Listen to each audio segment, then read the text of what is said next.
2018 বিশ্বকাপে শক্তিশালী ব্রাজিলকে কাঁদিয়ে বিদায় করে দেওয়া সেই বেলজিয়াম ঘোষণা করেছে তাদের 2026 বিশ্বকাপের স্কোয়াড। কিন্তু এই দলটা কি আসলেই বিশ্বজয়ের ক্ষমতা রাখে, নাকি শুধু নামের ওপরে ভরসা করে মাঠে নামছে? ফুটবল বিশ্বে দ্য রেড ডেভিলস নামে পরিচিত বেলজিয়ামকে নিয়ে সবসময় আলোচনা সমালোচনা তুঙ্গে থাকে।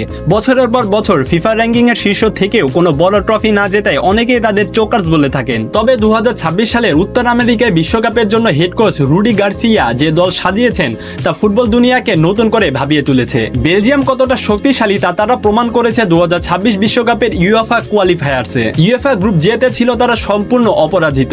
8টি ম্যাচের একটিতেও হারেনি তারা, যার মধ্যে লিচেনস্টাইনকে 7-0 গোলে উড়িয়ে দেওয়ার মতো দাপুটে পারফরমেন্সও রয়েছে। এখন তারা মাঠে অনেক বেশি গতিময়, আক্রমণাত্মক এবং কাউন্টার অ্যাটাকে প্রতিপক্ষের ডিফেন্স ভেঙে গুড়িয়ে দিতে পারে। অনেকে প্রশ্ন তোলেন, বেলজিয়াম কি বড় মঞ্চে বড় দলকে হারাতে পারবে? ইতিহাস বলছে হ্যাঁ, পারবে।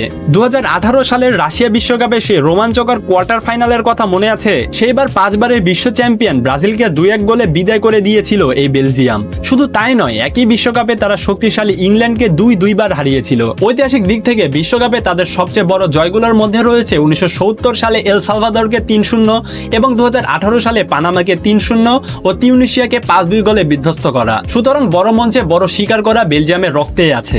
2026 সালের বেলজিয়ামের স্কোয়াডটি মূলত দুটি প্রজন্মের এক নিখুঁত মেলবন্ধন।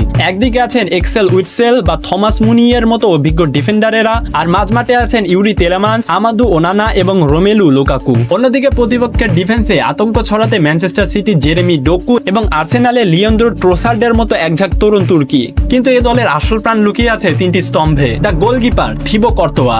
বেলজিয়ামের গোলপোস্টের নিচে দাঁড়িয়ে আছেন বিশ্বের অন্যতম সেরা গোলরক্ষক রিয়াল মাদ্রিদের থিবো কর্তোয়া। সাবেক কোচ ডমিনিকো টেডিস্কোরের সাথে অভিমান করে 1 বছর দলের বাইরে থাকার পর নতুন কোচ রুডি গার্সিয়া তাকে সসম্মানে দলে ফিরিয়ে এনেছেন।